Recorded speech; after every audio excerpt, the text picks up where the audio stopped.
Մայրաթոռը դատարանում հաղթել է ոստիկանությանը, վարչական դատարանը ոչ իրավաչափ է ճանաչել ոստիկանության անգործությունը։ Գործը վերաբերում էր Արագածոտնի մարզի Սուրբ Հովանավանքին, որտեղ կարգալույց հռչակված Ստեփան Ասատրյանի կողմից եկեղեցու Սուրբ Խորը անավանդատուն եւ ատյան մուտք գործելու եւ ծիսական գործողություններ իրականացնելու վտանգի համար եկեղեցին նախապես դիմել էր ոստիկանությանը, պահանջելով կանխել ներխուժումը եւ իրականացնել վտարման գործողություններ։ Ոստիկանությունը սակայն չէր միջամտել, որի հետևանքով արդեն 1 տարի է Հովանավանքում հոգևոր ծառայություն է իրականացնում կարգալույց Ստեփան Ասատրյանը։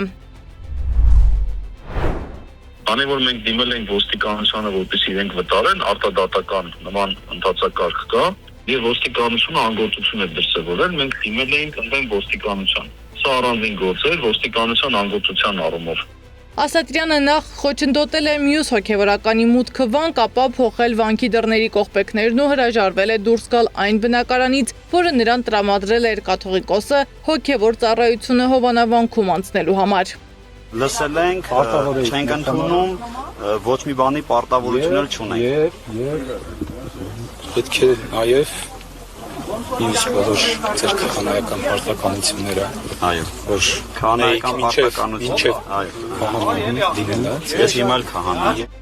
Ստեփան Ասատրյանի դեմ եւս 3 այլ գործեր կան դատարաններում, դրանցից մեկը քրեական է, որով վերջինս ունի մեղադրյալի կարգավիճակ։ Առաջին ատյանի դատարանը դեռ քննում է Մայրաթոռի մյուս հայցն ընդդեմ Ասատրյանի, որով Մայրաթոռը պահանջում է վտարել վերջինիս վանքից ու բնակարանից։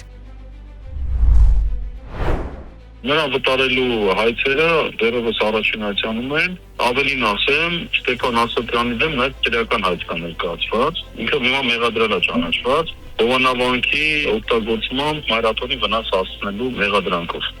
Ներքին գործերի նախարարությունից չմեկնաբանեցին դատարանի վճիռն ու հորդորեցին գրավոր հարցմամբ դիմել։ Միաժամանակ Միքայել arczepiskopos Աջապահյանի կողմից Ստեփան Ասատրյանի դեմ առանձին զրպարտության գործով դատարանը ապացուցման բեռը դրել է Ասատրյանի վրա, քանի որ վերջինս հանրային հարցազրույցում կուսակրոն հոգևորականին վարկաբեկող տեղեկություններ էր հրապարակել։ Ինքը Ստեփան Ասատրյանն անպատասխան է թողել մեր զանգերը, ամեն բան սկսվեց, երբ նախորդ տարի վերջինս կաթողիկոսի դեմ գրառում արեց, ապա միացավ Փաշինյանի եկեղեցու դեմ արշավին։ Ստեփան Ասատրյանը կարգալույց արվեց հակաեկեղեցական արշավի մաս լինելու համար, սակայն դուրս չեկավ վանքից, մինչ օրս շարունակում է այնտեղ ծիսակարգեր ու պատարակներ մատուցել։ Մայրաթոռն էլ հայտարարել էր, որ վանքը կրկին օծելու անհրաժեշտություն կա եւ որ Ստեփան Ասատրյանի մատուցած ծեսերն ու պատարակներն օրինական ու հոգեվոր չեն, ինչպես նաեւ անընդունելի են եկեղեցու համար։